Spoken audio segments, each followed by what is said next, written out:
Bonjour famille, rendons grâce au Père pour ce moment d'action de grâce très édifiant qui nous rappelle encore une fois qu'il est le seul, unique et qu'il est au-dessus de tout.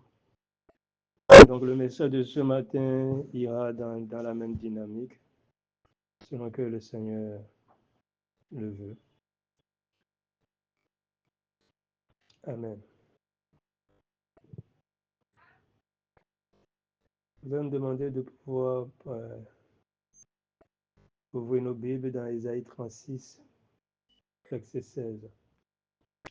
Ésaïe 36, le verset 16. Je lis la version second 21 qui dit: Éternel, Maître de l'univers, Dieu d'Israël, toi qui sièges entre les chérubins, c'est toi qui es le seul Dieu de tous les royaumes de la terre. C'est toi qui as fait le ciel et la terre. Amen.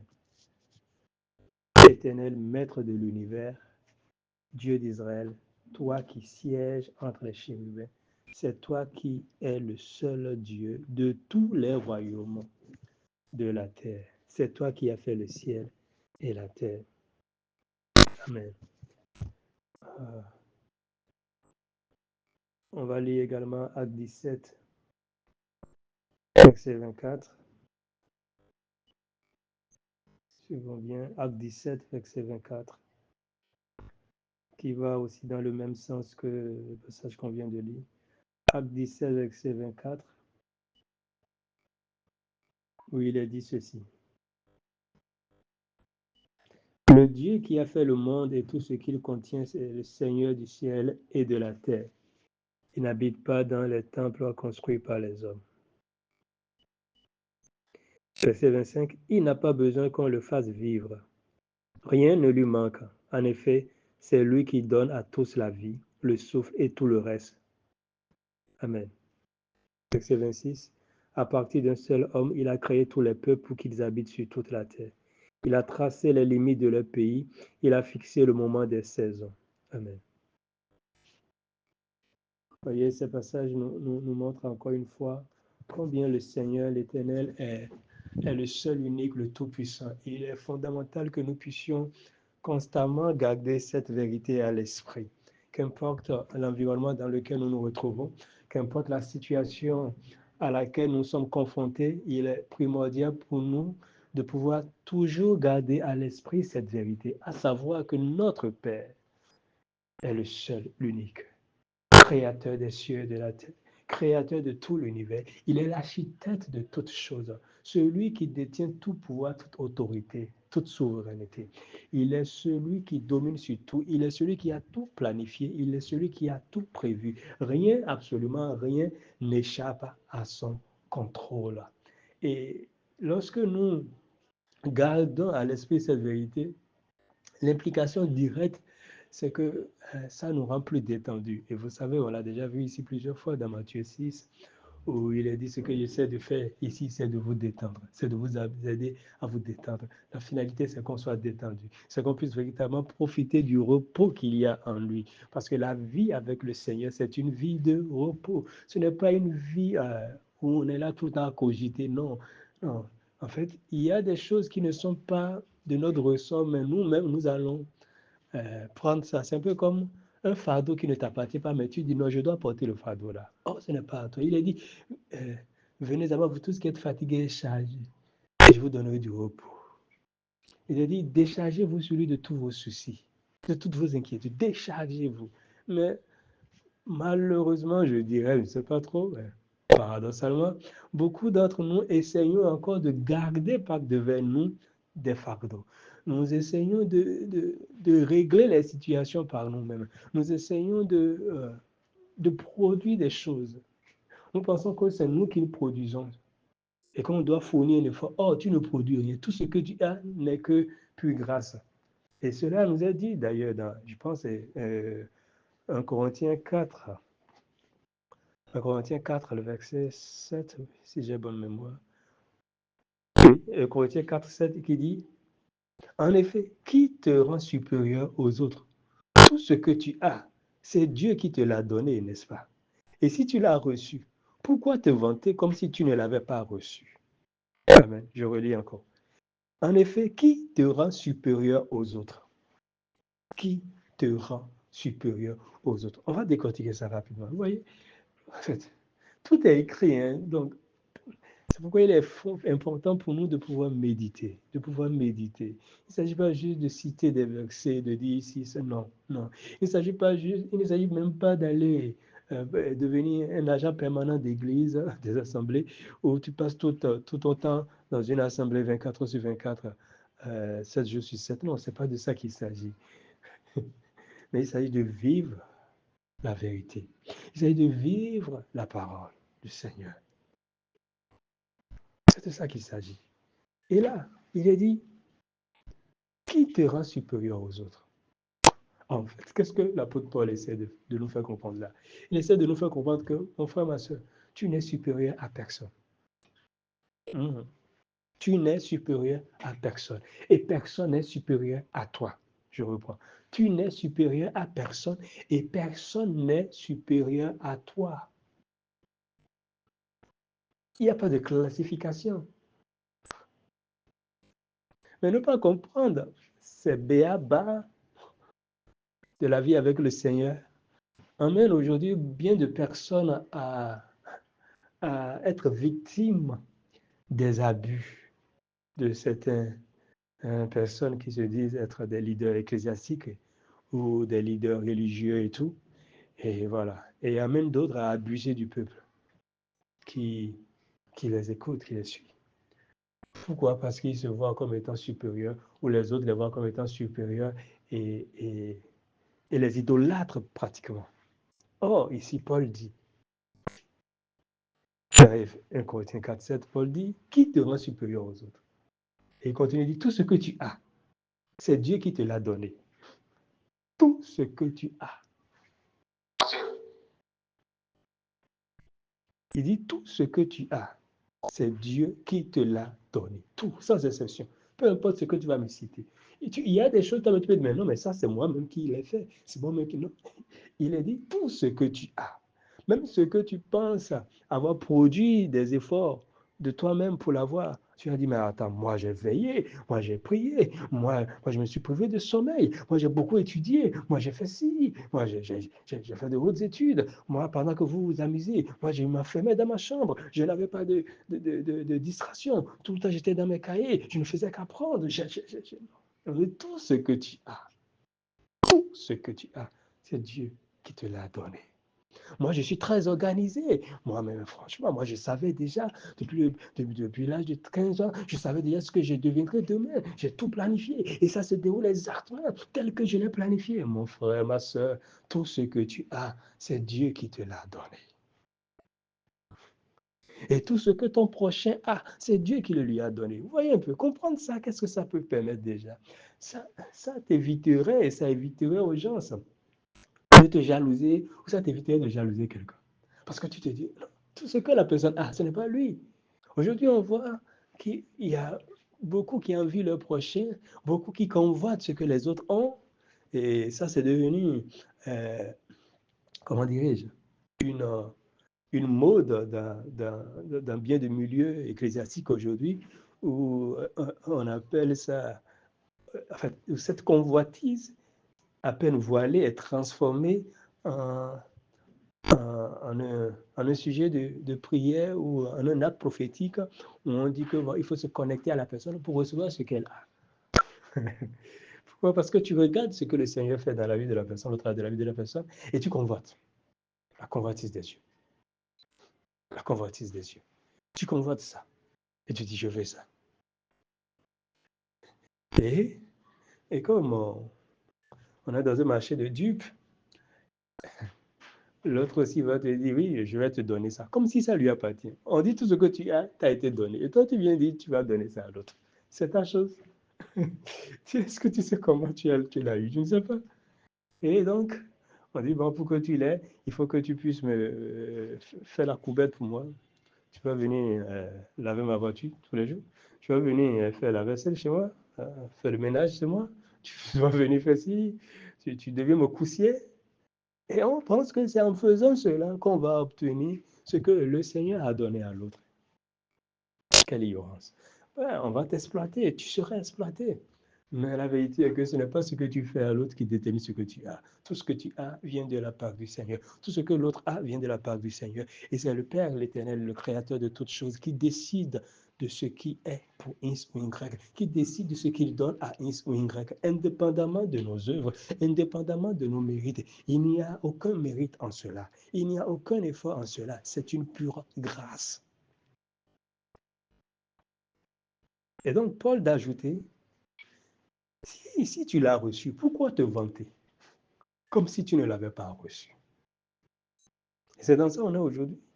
Il dit, si tu l'as reçu, pourquoi te vanter? C'est-à-dire, si tu l'as reçu, ça veut dire que tu ne l'as pas mérité, tu ne l'as pas créé, tu ne l'as pas fabriqué, tu ne l'as pas produit, non.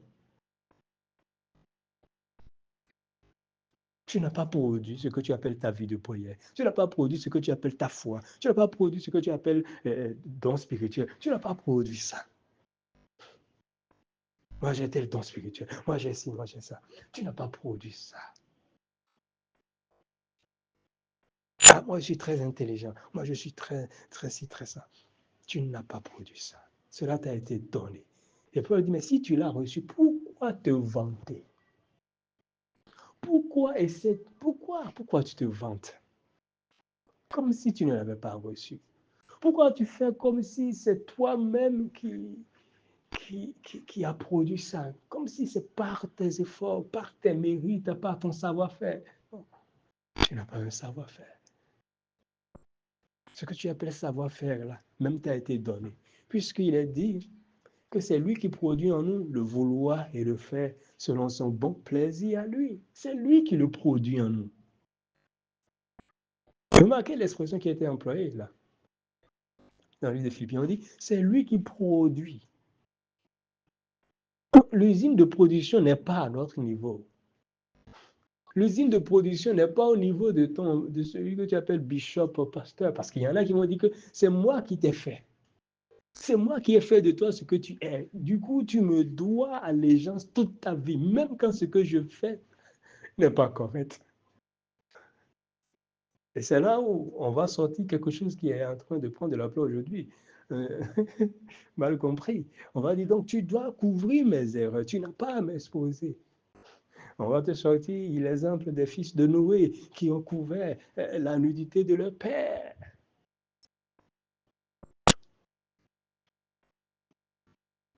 Mais eux, ils ne vont pas couvrir toi ta nudité. Eux, ils ne vont pas couvrir toi tes fautes. Ils vont t'exposer, ils vont te mettre sur un banc noir. Mais quand il s'agit d'eux, vous voyez, quand il s'agit d'eux, on va sortir maintenant ce verset pour dire, ah, il faut couvrir notre nudité. Pourquoi? Parce que c'est nous qui t'avons fait. C'est moi qui t'ai produit. C'est moi qui t'ai engendré par mes jeûnes, par mes prières. Tu es mon produit. Tu es mon produit. Tu es le produit de ma prière. Tu es le produit de mes enseignements. Oh, tu n'es pas le produit de quelqu'un. Tu es le produit du Créateur. Ce que tu fais, ce n'est pas toi qui l'as produit, ce n'est pas le pasteur, le bishop qui l'a produit. Voilà pourquoi ici, nous n'allons jamais nous taguer de quoi que ce soit pour dire, ah, c'est moi qui ai fait, tu es ici, tu as pu avoir telle chose. Non, c'est le Seigneur qui le fait. Et tu ne me dois rien. Tu ne dois rien au juge Jean Pézy, tu ne dois rien au juge Emmanuel, tu ne dois rien au juge Maoussé, tu ne dois rien à aucun de nous. Non.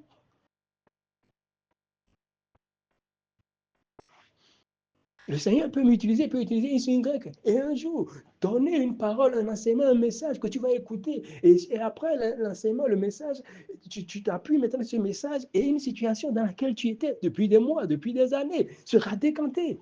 Cela ne fait pas pour autant de moi, ni de juste Jean Pégy ou Maoussé ou Emmanuel, des super hommes que tu vas vénérer, dont tu vas avaler toutes les paroles. Non.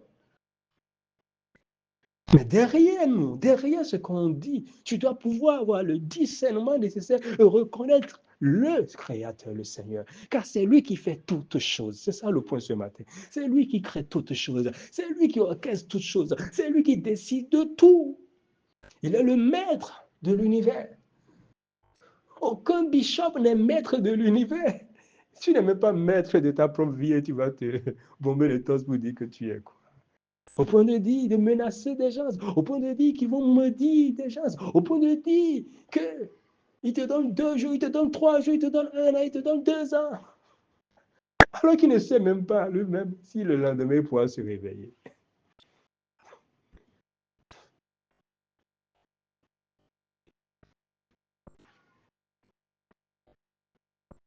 Si tu l'as reçu, si tu l'as reçu, pourquoi te glorifies-tu?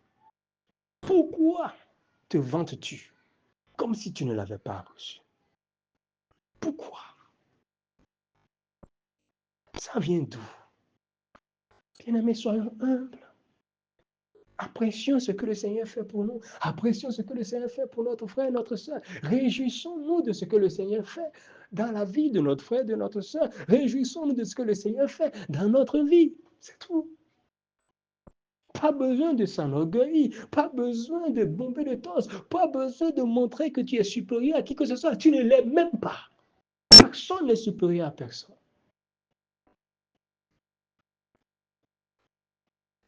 Et donc, personne n'a à brimer son prochain, non.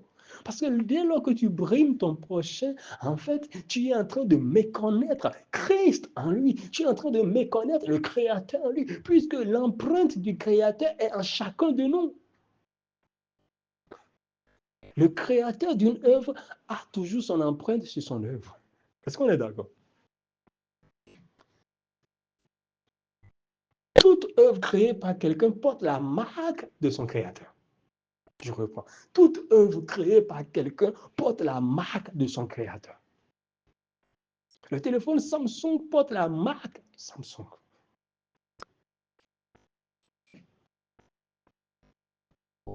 Le véhicule Hyundai porte la marque Hyundai. Et on l'identifie par cela. On reconnaît que ça, c'est pour elle. En chaque personne se trouve le Créateur. Chacun porte la marque du Créateur. Alors, penser que tu es supérieur à ton prochain, c'est comme si tu disais que tu es supérieur au Créateur, puisque derrière ton prochain, là, il y a le Créateur. C'est lui, en fait, qui s'exprime au travers de chacun de nous. En fait, les corps que tu vois, le corps que tu vois là n'est qu'une vitrine en quelque sorte.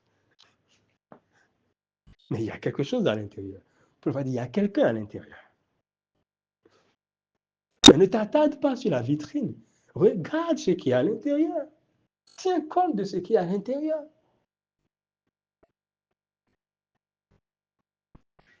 N'agis pas, ne parle pas, ne pense pas uniquement en te référant à la vitrine, mais va au-delà de la vitrine. Aujourd'hui, nous sommes dans une génération où on se limite à la vitrine, où on ne va pas au-delà de la vitrine, où on ne voit pas ce qu'il y a dans la vitrine. Qu'est-ce qu'il y a à l'intérieur? À l'intérieur, il y a quoi? Il y a qui à l'intérieur? C'est ça ce qui compte. C'est ça le plus important. Et c'est sur ça que nous devons nous attarder. C'est à cela que nous devons regarder. C'est ce que nous devons considérer, plus que tout.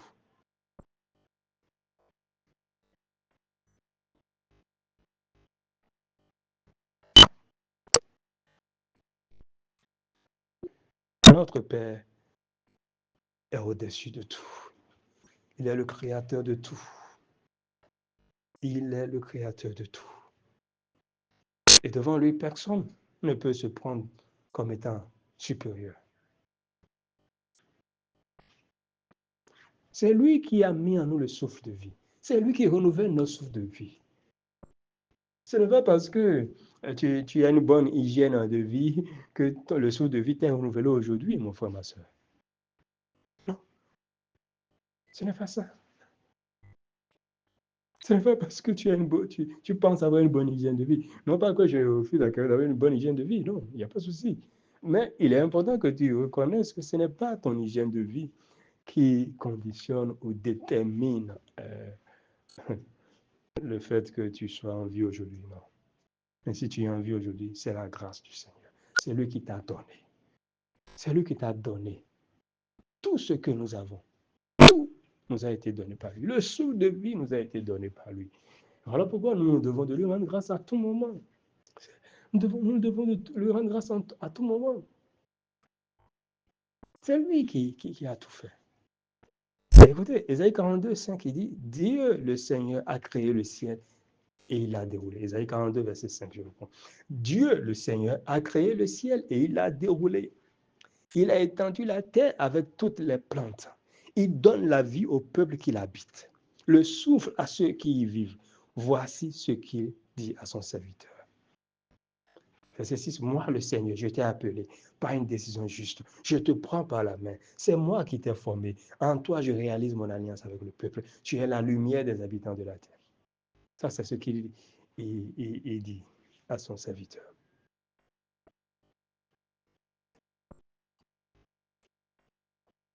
C'est lui qui donne la vie au peuple qui habite la terre. C'est lui qui donne la vie.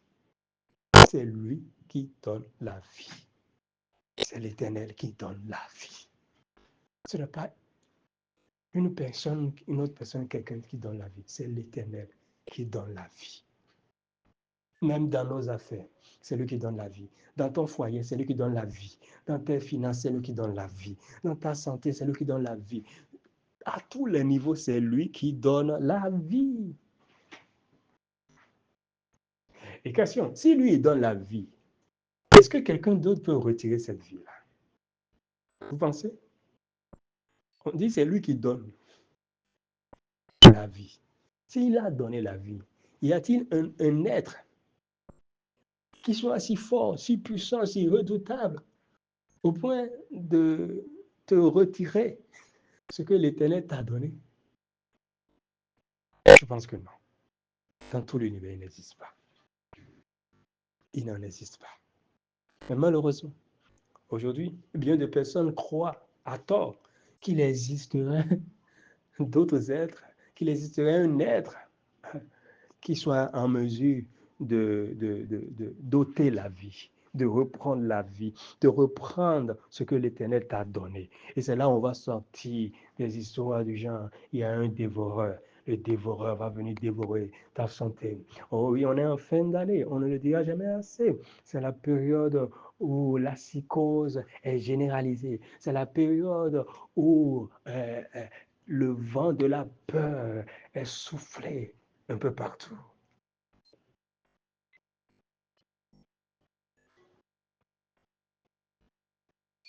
Et les gens sont apeurés, les gens sont inquiets.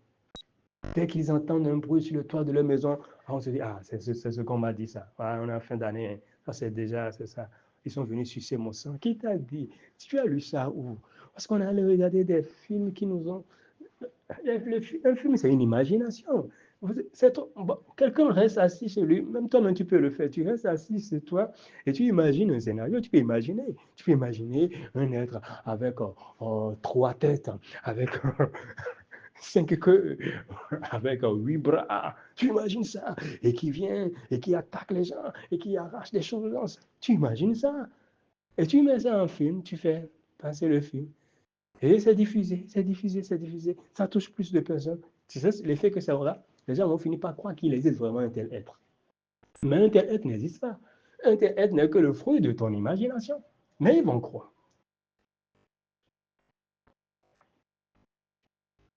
Et quand on entend à 2 heures du matin un son d'une cloche quelque part, c'est le signal que cet être est là.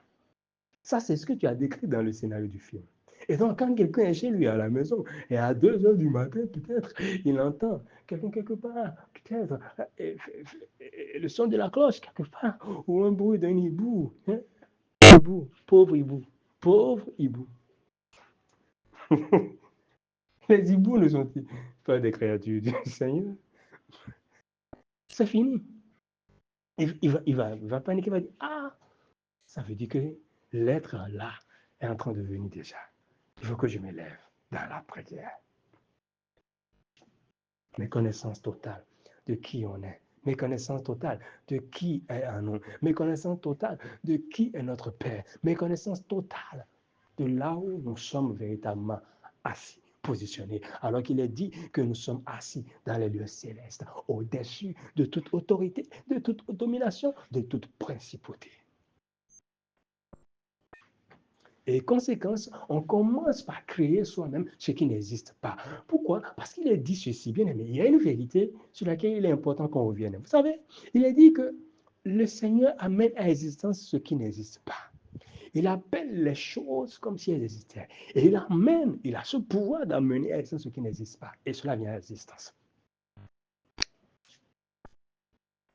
Rappelez-vous, Genèse 1, il est dit, au commencement, Dieu dit que la lumière soit, et la lumière fut. Dieu a juste dit, Dieu a juste pensé, Dieu a juste imaginé, Dieu a juste regardé et il a créé ce qu'il a imaginé. La création vient de l'imagination. La création vient de l'imagination. Et ainsi, puisque nous sommes un avec lui, il n'y a pas de dissociation possible entre lui et nous. Nous sommes un avec lui. Nous avons fusionné avec lui. Il nous a plutôt fusionné avec lui. Et tel il est, rappelez-vous, tel il est, tel nous sommes dans ce monde. Jean 4, 17. Tel il est, exactement. Tel il est capable d'amener à l'existence les choses qui n'existent pas. Tel, toi et moi, nous sommes aussi dans ce monde. Alors, de manière pratique, qu'est-ce que cela signifie pour nous aujourd'hui? Pour nous aujourd'hui, ça veut dire que nous sommes capables d'amener à l'existence les choses qui ne sont pas. Et ainsi, beaucoup amènent à l'existence des choses qui ne sont pas dans leur vie. Malheureusement, la majorité des choses qui ne sont pas et que bien de personnes amènent à l'existence dans leur vie sont des choses en leur défaveur, sont des choses pour leur nuire à eux-mêmes. Conséquence, ces personnes s'autodétruisent. Et après, se mettent à chercher un bouc émissaire ailleurs. Oh, c'est toi-même. C'est ton ignorance. C'est mon ignorance. Tu amènes à l'existence ce qui n'existe pas. Tu crées par ta parole. Il a dit, c'est par ta parole que tu seras condamné et c'est par ta parole que tu seras justifié. Ce n'est pas par la parole de quelqu'un d'autre. Ce n'est pas par la parole d'un soi-disant sorcier. Ce n'est pas par la parole d'un soi-disant oncle, tante, d'une tante qui t'aurait maudit. Non, non, non, non, non, non. Il n'est pas dit cela. Mais il a dit, c'est par ta parole. Par ta parole que tu seras justifié. Et c'est par ta parole que tu seras condamné. Personne d'autre n'a le pouvoir de te condamner. Personne. C'est toi-même. Dès lors que tu acceptes ce qui n'est pas, tu crées cela dans ta vie. Tu acceptes que tu es maudit. Tu acceptes qu'il y a une malédiction qui pèse sur ta vie, qui plane sur ta tête. Parce que tu regardes à des situations, tu regardes à une série d'événements dans ta vie et tu te dis non, ça, c'est forcément une malédiction. Parce que tu as été exposé à des types de messages, d'enseignements, de paroles dans ton environnement. Des gens t'ont dit, ah mais moi, j'ai connu telle situation et après, j'ai une révélation, un prophète, un bishop m'a eu une révélation pour moi, m'a dit que j'étais sous malédiction. Et il a prié, m'a dit de poser des actes prophétiques.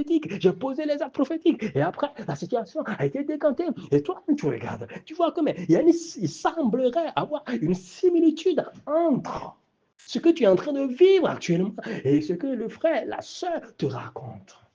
Ou ce que tu as lu sur Facebook. L'histoire de quelqu'un. Et toi-même, pas quelqu'un d'autre, toi-même, tu décides, unilatéralement, toi-même, tu te dis, bon, là, ça veut dire que je suis sous cette malédiction-là. Et tu appelles à l'existence ce qui n'est pas. Et tu subiras cela. C'est un aspect souvent qu'on néglige, mais qui, ma foi, il est important qu'on puisse insister dessus aussi. Afin qu'on puisse comprendre ce qui se passe dans nos vies au quotidien réellement. Parce qu'il y a des choses où, des fois, on n'a pas d'explication. On semble ne pas avoir d'explication. On dit, mais pourquoi? Oui, tu crées cela. Ça n'existe pas, mais tu l'as créé. Tel il est, tel tu es, tu as ce pouvoir créateur en toi.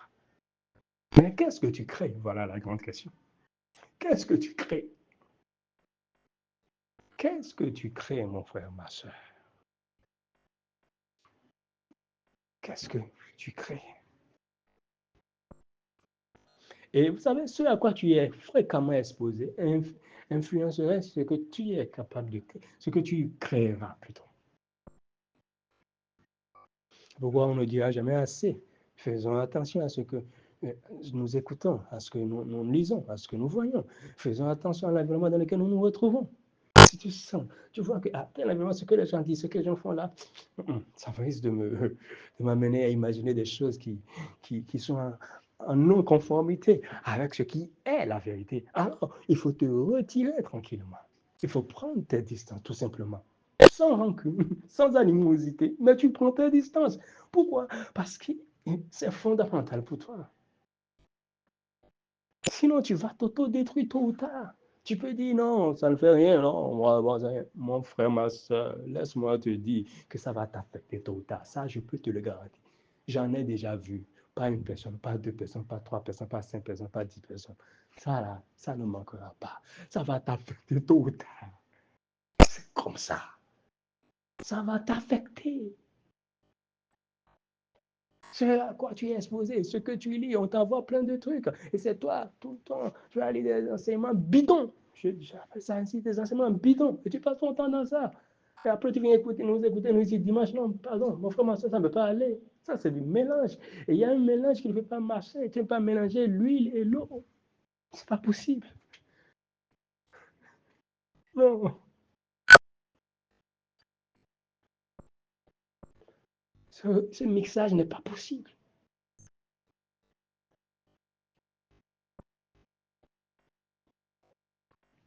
Pourquoi? Parce qu'on est à la recherche du sensationnel, parce que ça sent bon, c'est intéressant, c'est bien articulé, vraiment, la personne il parle très bien, cette personne parle très bien, elle articule bien les mots, elle parle un français soutenu, c'est pas de ça, c'est pas de ça qu'il est question.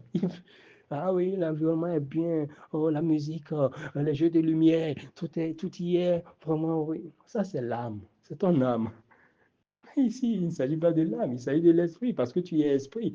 Donc, c'est dangereux que tu puisses te limiter aux choses de l'âme. C'est dangereux que tu puisses apprécier les choses sur la base de ton âme. C'est dangereux. C'est dangereux, en fait. Que tu apprécies les choses sur la base de ton âme, ce que ton âme ressent. Non.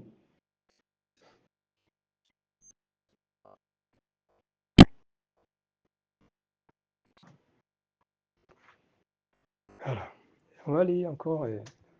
Lisons Éphésiens 1, versets 11 à 14. Éphésiens 1, verset 11 à 14, que je lis dans la version anglaise, The Message, et qui dit ceci. C'est en Christ que nous découvrons qui nous sommes et pourquoi nous vivons. Amen. C'est en Christ que nous découvrons qui nous sommes et pourquoi nous vivons. Vous voyez? Je continue. Je vais tout lire après. On va décortiquer pas à pas. Alors, bien avant que nous entendions parler de Christ et que nous placions nos espoirs en lui, il avait déjà déposé son regard sur nous. Il avait des projets pour nous, afin que nous menions une vie glorieuse dans le cadre du dessein global qu'il réalise en toutes choses et en tous les hommes. Verset 13, c'est en Christ que vous, une fois que vous avez entendu la vérité et que vous y avez cru, vous vous êtes retrouvés libres, signés, scellés et délivrés par le Saint-Esprit. Cet acompte de Dieu est le premier versement de ce qui va arriver. Un rappel que nous obtiendrons tout ce que Dieu a prévu pour nous. Une vie glorieuse et pleine de louanges. Amen. Éphésiens 1, verset 11 à 14 dans la version anglaise de Message. Le début dit, c'est en Christ que nous découvrons qui nous sommes et pourquoi nous vivons. C'est en Christ que nous découvrons cela. Ce n'est pas dans une assemblée, ce n'est pas en faisant ci, en faisant ça, non. C'est en Christ. C'est en Christ que nous découvrons. Dans la conscience de ce que tu es en Christ. Tu as beau prier, jeûner, si tu n'es pas conscient de ce que tu es en Christ, tu ne peux pas découvrir qui tu es et pourquoi tu vis. Tu vas juste être dans la spéculation. Tu vas juste rester dans la spéculation, dans l'imagination.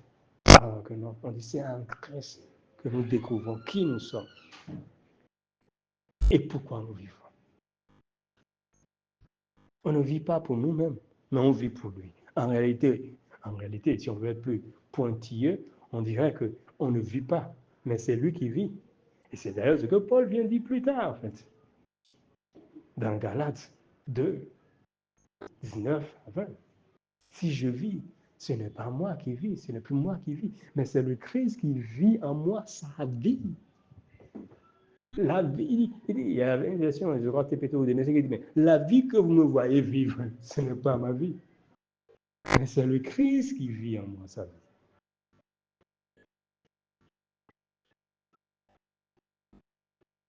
C'est le Christ qui vit en moi sa vie. Et donc, je n'ai pas à envier mon prochain. Je n'ai pas à être jaloux de mon prochain. Je n'ai pas à rester là, dire, ah, l'année tend vers sa fin. Qu'est-ce que j'ai pu faire de bon cette année? Qu'est-ce que j'ai pu faire? Oh, cette année, ça a été un échec pour moi. Un échec total. Rien n'a marché. Vraiment, je suis déçu. Non, mon frère, ma soeur. C'est parce que tu regardes à toi, en fait. Ça, c'est du nombrilisme. C'est-à-dire, tu es centré sur toi.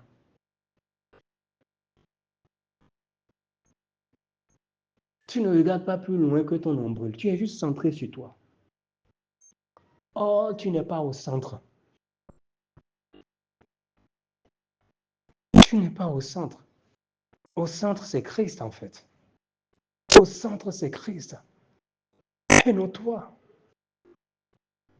Donc, arrête de regarder à toi. Arrête de considérer ce que tu fais ou ne fais pas.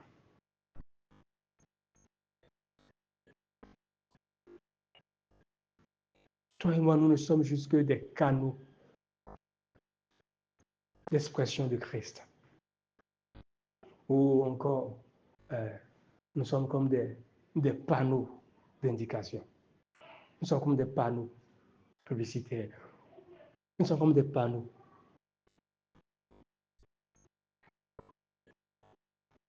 Et donc, ce qu'on voit, c'est Christ, ce n'est pas toi.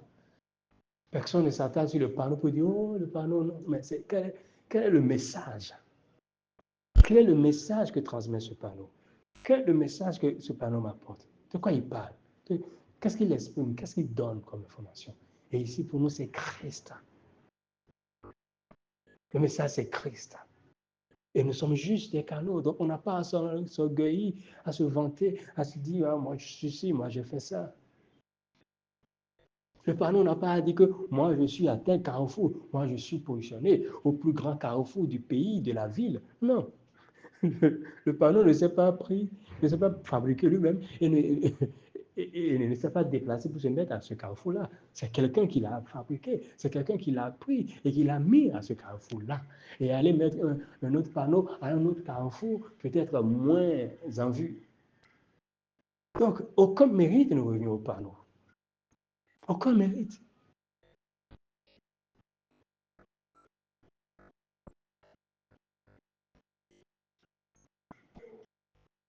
On dit bien avant que nous entendions parler de Christ et que nous placions nos espoirs en lui, il avait déjà posé son regard sur nous. Voyez un peu. C'est-à-dire, ce n'est pas aujourd'hui. Ce n'est pas maintenant. Donc, cela confirme le fait que ce n'est pas sur la base de nos œuvres. Tu n'as pas à dire que non, mais moi, c'est parce que, vous savez, moi, j'ai toujours, depuis mon enfance, j'entends des personnes tenir ce genre de propos. C'est ce qu'ils disent. Moi, depuis ma tendre enfance, j'ai toujours eu ce désir, cette curiosité de pouvoir comprendre les choses, de ne pas juste rester sur ce qu'on me dit, mais d'aller en profondeur. Et donc, cela va de soi qu'aujourd'hui, j'ai une compréhension, une connaissance plus aboutie, plus approfondie de Christ que d'autres personnes. C'est parce que ces autres personnes-là, elles sont paresseuses en fait. Elles ne sont pas curieuses. Elles ne cherchent pas à aller en profondeur. Mon frère, ma soeur, c'est pas ça. Oh. Non. Laisse de côté ta curiosité là. Mais c'est parce que lui, il a prévu cela. Le Créateur, le Tout-Puissant a prévu cela. Et il avait déjà ses regards sur toi. On dit avant même que tu ne places tes espoirs en lui, avant même que tu n'entendes parler de lui, que tu ne saches qu'il y a quelqu'un qu'on appelle Christ. On dit il avait déjà posé son regard sur toi. Wow. On dit, il avait des projets pour nous. Il l'avait déjà. Il a ses projets pour toi. Donc, lorsque aujourd'hui, toi qui entends ce message, Lorsqu'aujourd'hui, alors qu'on tend vers la fin de cette année calendaire 2025, lorsqu'aujourd'hui, tu en arrives à te dire que vraiment rien n'a marché, mes projets n'ont pas marché, les choses n'ont pas marché pour moi cette année, ma question à toi est, de quel projet parles-tu? De quel projet parles-tu? Quel projet n'a pas marché? Quel projet n'a pas été abouti? Puisqu'on dit que lui, il a des projets pour toi. Et il les avait même avant que tu ne le connaisses. Il les avait même avant que tu n'entendes parler de lui. Il les avait même avant que tu ne puisses placer tes espoirs sur lui. Tes espoirs en lui plutôt. Il avait déjà ses projets pour toi. Et ce qui est sûr, lui, ses projets se réalisent toujours. Plusieurs projets sont dans le cœur de l'homme, mais à la fin, seul le projet, le dessein de l'Éternel s'accomplit. Ça veut dire que lui, son projet, ses projets s'accomplissent toujours. Alors quand tu en arrives à dire que les projets n'ont pas marché, les projets ont échoué, tu parles de quel projet?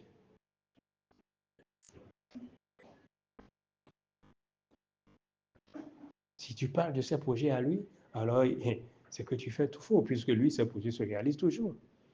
Donc, mais si tu parles de tes projets à toi, ben, tes projets sont tes projets. Et tes projets ne doivent pas déterminer l'appréciation à avoir d'une année calendaire, d'un jour, d'un mois, d'une semaine, d'un mois, non. Mais l'appréciation à faire doit être déterminée par lui, ses projets. Et puisque ces projets sont des projets de paix et non de malheur pour te garantir un avenir et de l'espérance, puisque ces projets s'accomplissent toujours, alors ton appréciation devrait être simplement traduite par une action de grâce constante. Reconnaissant que, Seigneur, tu réalises ce que tu as prévu pour moi. Il ne réalise pas ce que toi, tu as prévu. Il ne réalise pas ce que moi, j'ai prévu. Il ne réalise pas ce que Ingrid a prévu pour toi. Mais il réalise ce que lui, dans sa souveraineté, dans sa bienveillance, dans sa bonté, il a prévu pour chacun de nous. Indépendamment de nos souhaits, indépendamment de nos vœux, indépendamment de notre bonne volonté, indépendamment de nos bonnes intentions, indépendamment de ce que nous appelons méritoire. Il réalise, il accomplit ce que lui, il a prévu. Des fois, cela peut ne pas être agréable pour nous.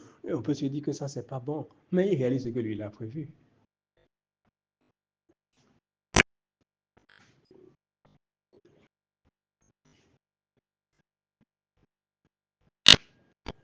Et la fin, il dit, cet acompte de Dieu est le premier versement de ce qui va arriver. Un rappel que nous obtiendrons tout ce que Dieu a prévu pour nous. Voyez-vous, nous obtiendrons tout ce que Dieu a prévu pour nous. Waouh! N'est-ce pas une bonne nouvelle, ça? N'est-ce pas une bonne nouvelle que de savoir, que d'entendre que nous obtiendrons? Ça, c'est une certitude. Il dit, nous obtiendrons tout ce que Dieu a prévu pour nous. Ça soulève une autre vérité, à savoir que donc Dieu a prévu des choses pour nous. Dieu a prévu des choses pour nous. Première vérité. Deuxième vérité, nous avons cette certitude. Pourquoi? Parce qu'il est en nous. Parce que nous avons été scellés du Saint-Esprit. La présence du Saint-Esprit en nous est le gage, est la compte, est l'évidence, est la preuve irréfutable de ce que nous obtiendrons certainement, à coup sûr, tout ce que Dieu a prévu pour nous. Rien ne peut faire obstacle à cela. Rien ne peut s'opposer à cela. Rien ne peut remettre en cause cette vérité. Nous obtiendrons, je ne sais pas quand, mais c'est une certitude. Il dit, nous obtiendrons tout, pas certaines choses, tout ce que Dieu a prévu pour nous. Nous l'obtiendrons. Il n'y a donc pas lieu de paniquer, il n'y a donc pas lieu d'avoir peur, il n'y a donc pas lieu de s'inquiéter. Non. Voilà pourquoi je comprends mieux quand il est dit que ne vous inquiétez de rien. Ne vous inquiétez de rien. Mais soyez conscients, parce que le Saint-Esprit est en vous.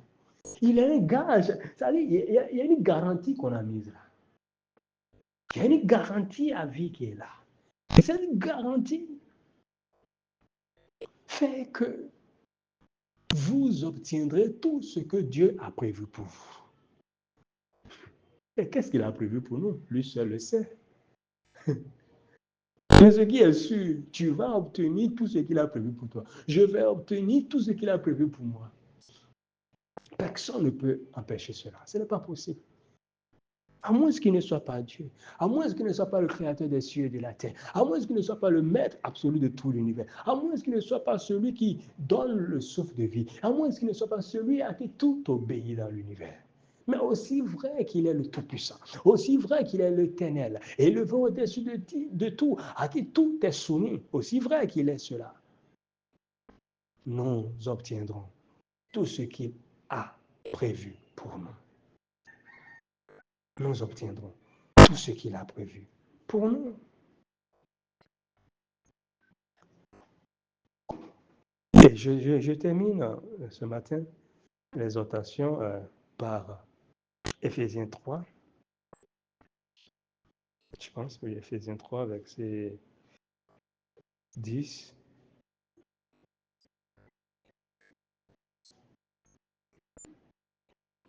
Jean PJ faisait cas de ça dans la prière ce matin.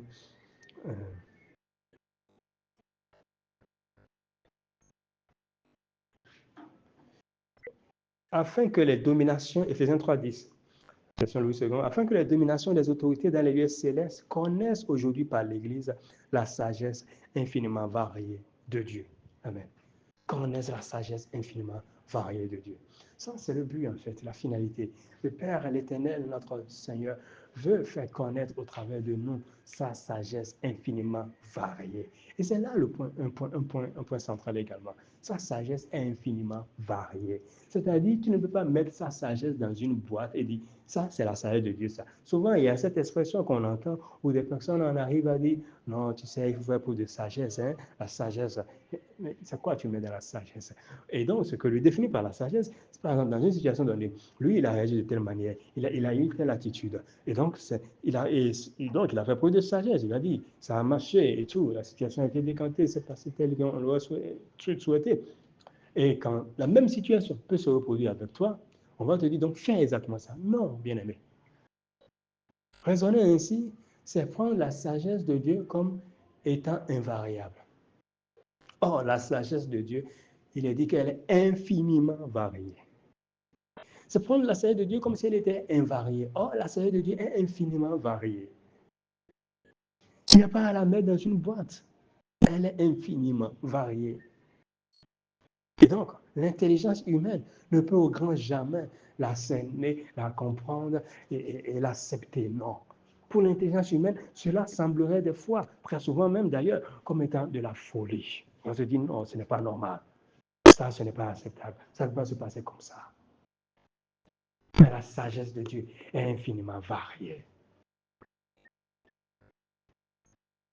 Ne limitons pas le Seigneur à ce que nos sens naturels nous font voir. Ne limitons pas le Seigneur à nos expériences, à nos vécus personnels, aux expériences ou aux vécus personnels de tel ou tel autre. Mais le Seigneur est au-delà de tout cela. Il est au-dessus de tout cela. Sa sagesse est infiniment variée. Mais reconnaissons simplement qu'en toute chose, il est souverain, il est le Tout-Puissant. Et puisqu'il vit en nous, puisqu'il habite en nous, nous avons ce gage, cette garantie donc de ce que nous obtiendrons auprès de lui, pas auprès de quelqu'un d'autre. Nous obtiendrons tout ce qu'il a prévu pour nous. Et alors qu'à mesure, au fur et à mesure qu'il nous fait obtenir tout ce qu'il a prévu pour nous, nous devons simplement de demeurer humbles, de ne pas nous voir comme étant supérieurs aux autres, de ne pas nous voir comme étant meilleurs que qui que ce soit, mais reconnaître que tout nous vient de lui. C'est lui qui nous a tout donné. Nous ne l'avons pas fabriqué, nous ne l'avons pas produit, mais cela vient de lui. Et donc, nous n'avons pas à nous glorifier, nous n'avons pas à nous vanter de cela. S'il y a une chose dont nous pouvons nous glorifier, c'est de savoir qu'il est notre Père et qu'il vit en nous, tout simplement. Et continuellement lui rendre grâce, continuellement lui adresser des actions de grâce. La vie avec Christ est une vie pleine de louanges, où au quotidien nous le louons, nous le célébrons, nous lui rendons grâce tout simplement, puisqu'il a déjà tout fait, il a déjà tout prévu. Et c'est ce qu'il a prévu qui nous fait obtenir. Nous n'obtiendrons pas ce que lui n'a pas prévu. On dit c'est tout ce qu'il a prévu que nous obtiendrons. Pas autre chose. Pas ce que quelqu'un a prévu pour toi. Donc, bien aimé, pourquoi tu paniques? Pourquoi tu as peur? Pourquoi tu penses à ce que quelqu'un a prévu? On peut te dire, ah, telle personne a prévu de te faire du mal, telle personne a prévu de te faire ci. Bien aimé, arrête de gaspiller ton énergie, ton temps pour réfléchir sur ça. On nous dit que tu veux prier par rapport à ça. Non, ça, ce n'est pas de la prière, c'est de la peur. Qu'importe ce que X ou Y a prévu pour ou contre toi, ça n'a pas d'importance, bien-aimé. Laisse-moi te le dire. Déjà, on peut prévoir qu'on va t'aider, tu vas aller à tel endroit, tu vas faire ça. Bien-aimé, laisse. Ce n'est pas eux qui décident. C'est le Père, l'Éternel, le Tout-Puissant qui décide. C'est lui qui a prévu. Et c'est ce que lui, il a prévu qui s'exécute, qui se manifeste. Que nos regards demeurent sur lui. Que nos regards demeurent sur lui. Et que continuellement, nous ayons cette attitude d'action de grâce. Amen. Voilà un peu le message de l'exhortation de ce matin. Je ne sais pas s'il y a des questions ou des apports. Vous avez la parole. Oui, juste Jean PJ, vas-y.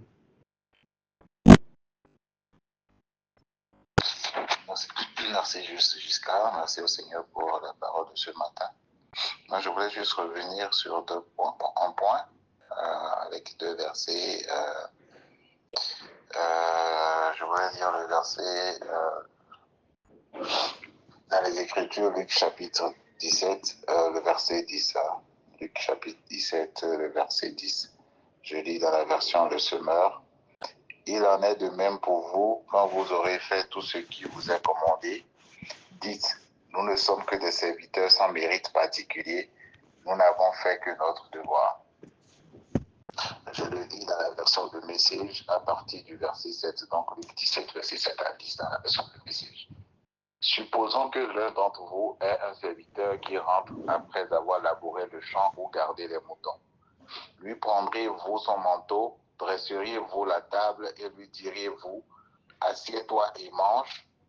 Ne lui diriez-vous pas plutôt, prépare le dîner, change-toi et sers-moi jusqu'à ce que j'ai fini mon café, puis va dans la cuisine et souper? Le serviteur reçoit-il des remerciements particuliers pour avoir fait ce qu'on attendait de lui? Il en va de même pour vous. Lorsque vous avez fait tout ce qu'on attendait de vous, soyez pragmatique et dites, le travail est fait. Nous avons fait ce qu'on nous a demandé de faire. C'est en fait pour aller encore enrichir l'exhortation de ce matin en lien avec, en fait, c'est le Seigneur qui opère toutes choses en nous et par sa parole, que sa présence en nous continue de nous rendre humbles et de nous voir véritablement comme des serviteurs inutiles en toutes choses. De nous voir vraiment comme celui qui n'a été qu'un canal et ne pas nous attendre à une certaine forme. C'est vrai, la nature humaine, la chaîne à laquelle nous sommes est attachée à la gratitude. Et notre Père aussi est un Dieu qui exige l'action de grâce. C'est vrai. Et donc cette nature qu'il a et que nous avons aussi nous fait attendre et nous nourrit une attente d'action de grâce, de reconnaissance des autres quand on leur fait quelque chose, quand on accomplit quelque chose qu'on peut appeler bien ou quand on vient en aide et tout. Ça, c'est vrai. Et puis, c'est important aussi d'encourager les frères, de nous encourager à avoir un cœur de gratitude parce que c'est le cœur de notre Père. Mais quand on tourne les regards vers lui, on comprend que lui, devant lui, c'est à lui que revient la plus grande action de grâce, parce que c'est lui qui est l'auteur de toutes choses. Nous ne sommes que des vases, nous ne sommes que des canaux, et l'auteur de toutes choses, c'est lui.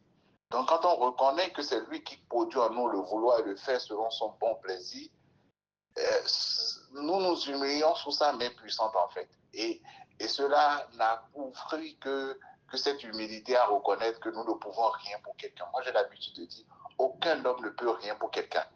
Si tu arrives à faire quelque chose à quelqu'un, comprenons que c'est Dieu qui l'a fait au travers de toi. Tu ne peux rien. Toi-même, tu n'es pas capable de prendre soin de toi. Toi-même qui dis, j'ai fait ça pour lui, toi-même, tu te retournes vers Dieu pour dire, Dieu, fais ça pour moi. On n'est pas capable nous-mêmes, on n'est pas capable de nous prendre en charge. Nous nous prenons en charge ou c'est Dieu qui nous prend en charge. Mais on est tellement exigeant à vouloir dire, oui, j'ai fait ça pour telle personne, je lui ai fait ça, voici. Oui, ça, notre nature, notre âme a besoin de ça, c'est vrai. Mais nous devons continuer par nous encourager à voir les choses au-delà de notre simple personne, à comprendre que nous ne sommes que des canaux. Et que celui qui a accompli toutes choses, c'est le Père, c'est lui qui fait toutes choses. Et qu'il continue de nous donner cette humilité-là à nous voir vraiment comme des serviteurs inutiles. Comme la parole le dit dans Luc 17, là qu'on a lu, d'être pratique et de dire que le travail est fait. Il a préparé de bonnes œuvres afin que nous les pratiquions. C'est lui qui a accompli l'œuvre. Nous les rendons visibles. Nous avions fait, Père, nous te rendons grâce. À toi revient la gloire et on continue. C'est lui, c'est sur lui que les caméras sont mises. En fait, les projecteurs, c'est sur lui, en fait, pas sur nous. Les projecteurs sont sur lui, pas sur nous. Hein, c'est comme un ministre qui commence par prendre des espaces. Oui, tu es en mission, on t'a donné une ligne directrice, tu l'accomplis. Le chef de l'État, on le lit pour un programme. Et il choisit des ministres pour mettre en œuvre le programme. C'est vrai, on parle du gouvernement, mais le premier qui a mis en œuvre son programme qu'on a lu, c'est le chef de l'État. Donc, c'est le Père qui a mis en œuvre son projet. C'est lui qui déroule son projet. Il nous a recrutés comme des acteurs secondaires, comme le dit la parole, pour accomplir son plan. On accomplit, mais on rappelle toujours aux gens que ce n'est pas nous. C'est lui le boss. Ce n'est pas nous. Nous ne pouvons rien. Qu'est-ce qu'on peut faire pour quelqu'un? Toi-même, ton souffle de vie dépend de quelqu'un. Ta capacité vient de quelqu'un d'autre. Ta capacité vient de Dieu. Et tu dis, j'ai fait ça pour lui, que vraiment, cette humilité qu'il nous donne, qu'il continue de la nourrir et que nous gardions vraiment les yeux fixés sur lui, vous le voyant comme l'auteur, la capacité, l'auteur, le maître, la source, voilà, la source de toutes choses. Il est la source de toutes nos ressources. Il n'y a rien que nous puissions faire sans lui et nous ne pouvons rien faire à qui que ce soit sans lui. Deuxième passage que je voudrais dire pour enchérir un peu ce que je dis encore, c'est dans 1 Corinthiens, chapitre 3, versets 5 à 9. 1 Corinthiens 3, versets 5 à 9. Je lis ça dans la version The Message. Paul dit, « Qui pensez-vous que soit Paul après tout, ou Apollos d'ailleurs? Nous sommes tous deux des serviteurs qui vous ont accompagnés pendant que vous appreniez progressivement à confier votre vie à notre maître commun. Nous avons chacun accompli notre tâche de serviteur. J'ai semé la graine, Apollos a arrosé les plantes, mais c'est Dieu qui vous a fait croître. Ce n'est pas celui qui plante ou celui qui arrose qui est au centre de ce processus, mais Dieu qui fait croître les choses. Planter et arroser sont des tâches serviles, rémunérées au salaire minimum. Celui qui les rend dignes d'être accomplis, c'est le Dieu que nous servons.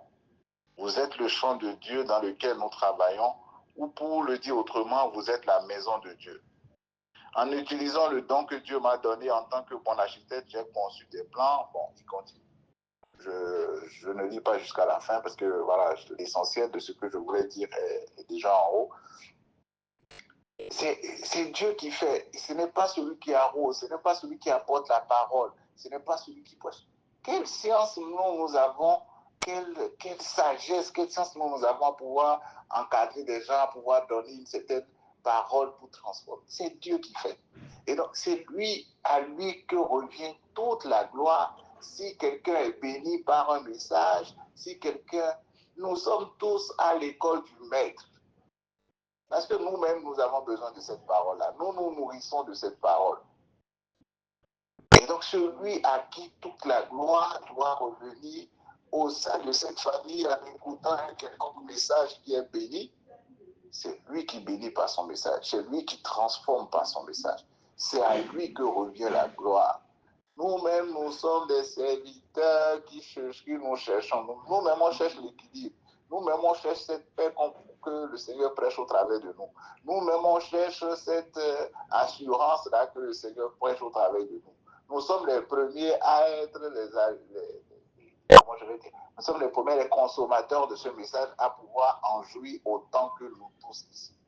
Et donc, celui qui est l'auteur de toutes choses, le Père de cette famille, celui dont toutes les familles tirent leur nom, c'est le Père céleste, c'est le Créateur du ciel et de la terre. C'est lui qui est le boss. Et personne ne peut bénir une vie si ce n'est pas lui. Personne ne peut transformer une vie si ce n'est pas lui. Personne ne peut apporter la joie dans un cœur si ce n'est pas lui. Personne ne peut apporter la paix dans un cœur si ce n'est pas lui. C'est lui qui fait toutes choses. Il utilise les vases comme lui. Il peut utiliser des animaux, il peut utiliser des hommes, il peut utiliser des prêtres, il peut utiliser des pasteurs, il peut utiliser des gens que vous appelez bokono, occultistes. Tout le monde est entre ses mains. Et il fait toutes choses pour son plan. Le plan qu'il a tracé pour chacun de nous. Et ce matin encore, ma prière pour chacun de nous, c'est que nos yeux continuent d'être fixés sur lui. Nos yeux continuent d'être fixés sur lui. Le grand frère Brice aime ce passage qui dit que tel que les serviteurs ont les yeux fixés sur la main de leur maître, ainsi nous avons les yeux fixés sur lui. Nous nous attendons à lui à tout moment. Nous nous attendons à lui en toutes choses, pas à un homme. Tout ce que nous pouvons recevoir, nous le recevons de lui. Mais dans cette attitude, étant des enfants obéissants, il nous donne d'être reconnaissants pour ceux qu'il a utilisés. Il nous donne d'être des enfants d'action de grâce, de bénir la vie, de dire merci à ceux qu'il a utilisés, mais n'oublions jamais qu'il y a une source intarissable, qu'il y a une source éternelle, qu'il y a une source primaire, et que cette source primaire, c'est lui. Shalom. Amen, amen. Merci beaucoup, juge Jean-Pierre, pour ces apports. Bonjour, c'est Emmanuel. Bonjour.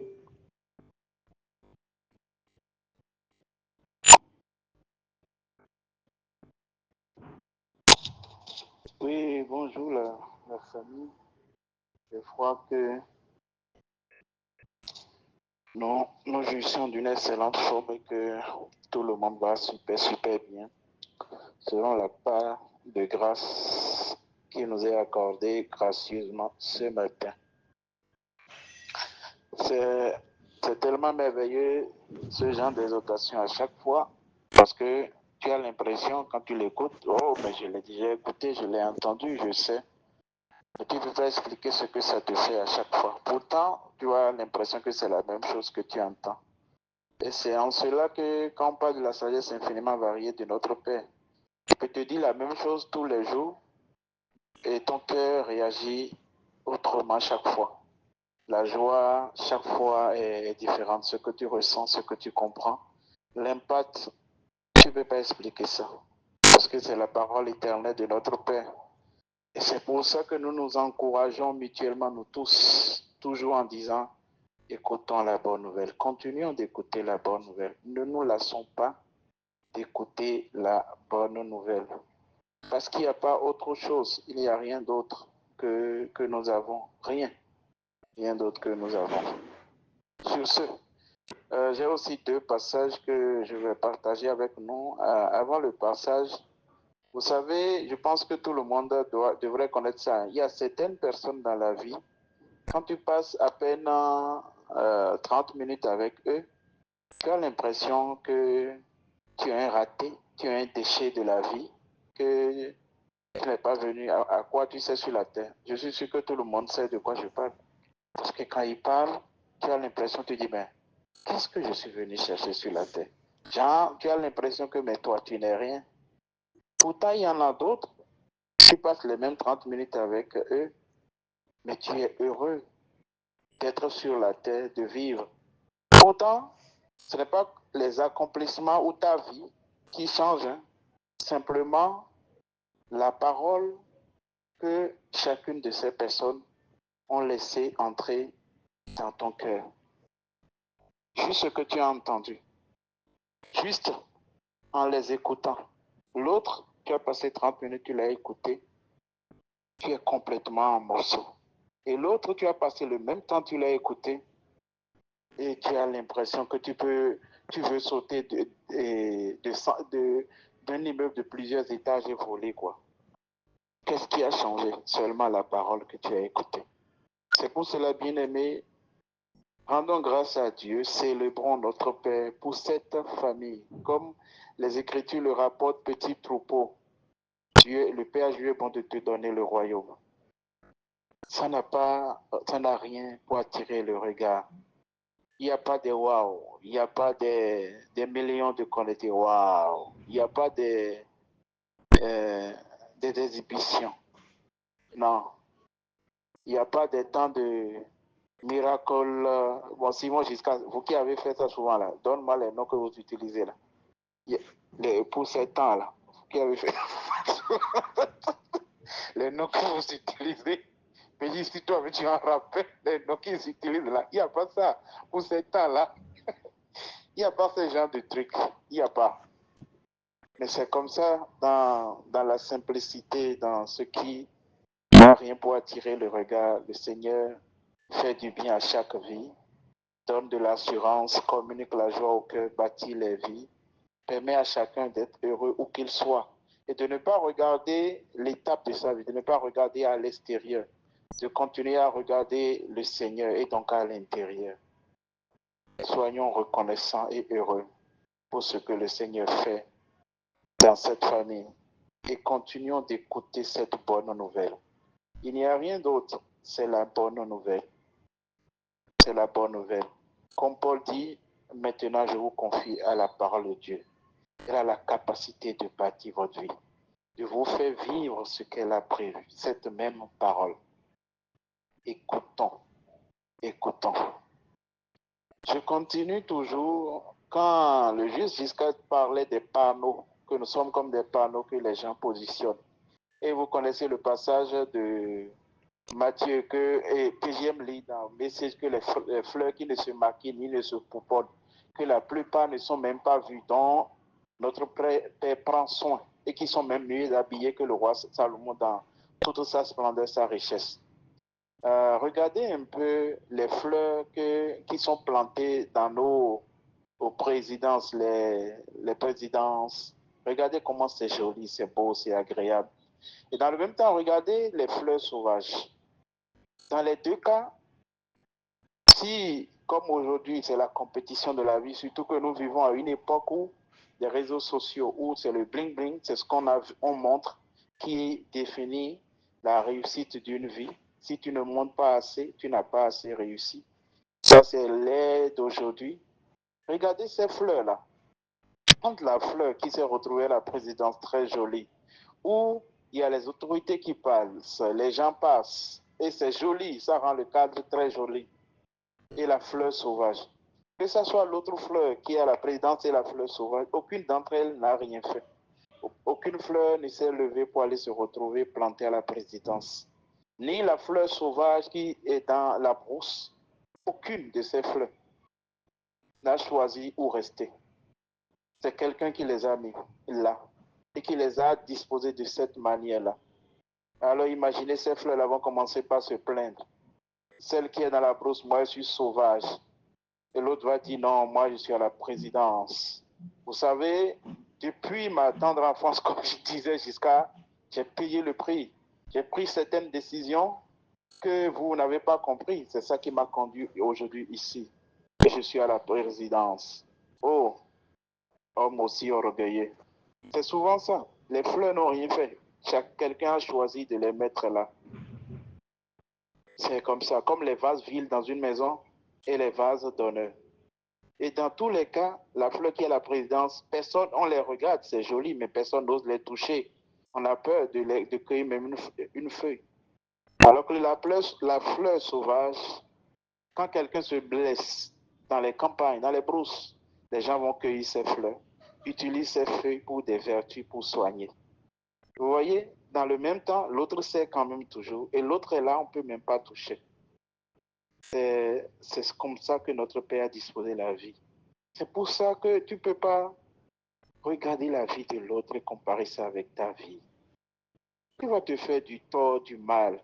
Tu ne peux pas regarder ce qui se passe dehors, les réseaux sociaux, tel a ci, tel a fait ça. Et même les gens dans ton entourage, tel là, regarde, il s'est marié, de jolis enfants. Regarde, waouh, une nouvelle maison, il vient de construire. Waouh, tu as vu ses acquisitions, sa voiture. Mon frère, la part qui t'a été donnée, c'est la meilleure part possible pour toi. Il ne peut pas avoir mieux.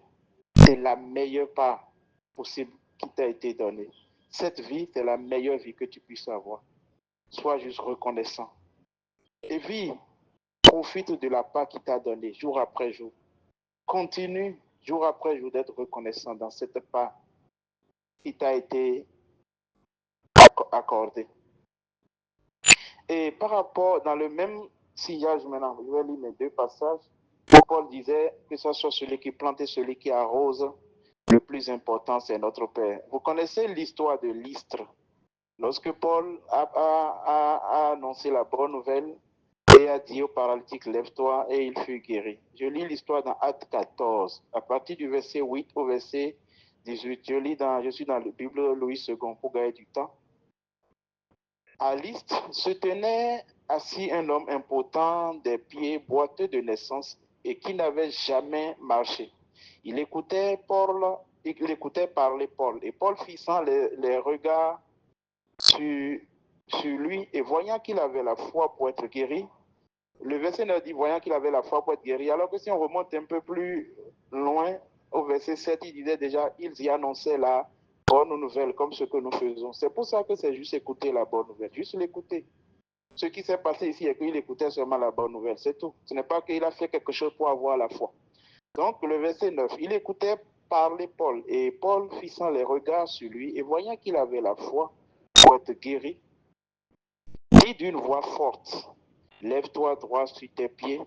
Et il se leva d'un bond et marcha. À la vue de ce que Paul avait fait, la foule éleva la voix et dit en langue lyaconienne, les dieux sous une forme humaine sont descendus vers nous. Ils appelaient Barnabas Jupiter et Paul Mercure parce que c'était lui qui portait la parole. Le prêtre de Jupiter, dont le temple était à l'entrée de la ville, amena des taureaux avec des bandelettes vers les portes et voulait de même que la foule offrit un sacrifice. Les apôtres Barnabas et Paul, ayant appris cela, déchiraient leurs vêtements et se précipitèrent au milieu de la foule en s'écriant, « Oh, pourquoi agissez-vous de la sorte? Nous aussi, nous sommes des hommes de la même nature que vous. Et vous apportant une bonne nouvelle, nous vous exhortons à renoncer à ces choses vaines, pour vous tourner vers le Dieu vivant, qui a fait le ciel, la terre, la mer et tout ce qui s'y trouve. Ce que Dieu, dans les âges passés, a laissé toutes les nations suivre. Ce Dieu, dans les âges passés, a laissé toutes les nations suivre leur propre voie, quoiqu'il n'ait cessé de rendre témoignage de ce qu'il est, en faisant du bien, en vous dispersant du ciel des pluies et les saisons fertiles, en vous donnant la nourriture avec abondance et en remplissant vos cœurs de joie. Et vers la fin, le verset 18 dit que à peine purent-ils par ces paroles empêcher la foule de leur offrir un sacrifice. Nous allons être humbles, honnêtes avec nous-mêmes. À notre ère aujourd'hui et avec les all shops, les tree shops, les prophètes intergalactiques, comme on aime le dire. Vous imaginez si quelqu'un voulait offrir un sacrifice, un don de cette manière après un miracle, comment ce serait accueilli avec joie? Mieux, c'est exigé même. C'est exigé avec force, avec vigueur, avec même des menaces. Mais vous voyez ici, Paul et Barnabas, conscients de ce que celui qui fait, c'est notre Père. Il dit, mais comment vous pouvez faire ça? C'est notre Père. Soyez reconnaissants envers le Père. C'est le Père qui agit. Nous, on apporte la bonne nouvelle. Vous bénissez le Seigneur pour nos vies, pour ce que nous faisons. Mais la personne à qui tout revient de droit, c'est le Père. C'est notre Père. Soyons reconnaissants qu'il s'agit toujours de lui. Et gardons les regards sur lui. Soyons rassurés que notre vie ne dépend pas de quelqu'un. Le dernier passage, c'est le passage que PGM, j'étais même étonné qu'il n'a pas lu ça, son passage préféré. Jérémie 9, verset 22 à 23. Voici ce que déclare le Seigneur, que l'homme sage ne se vante pas d'être sage, que l'homme fort ne se vante pas d'être fort, que le riche ne se vante pas d'être riche. Si quelqu'un veut se vanter, qu'il se vante plutôt d'être capable de me connaître, de savoir que moi, le Seigneur, je travaille pour la bonté, le droit et l'ordre sur la terre. Ce sont de tels gens qui me plaisent, déclare le Seigneur. Merci la famille. Bonne journée à nous par anticipation. Amen, merci.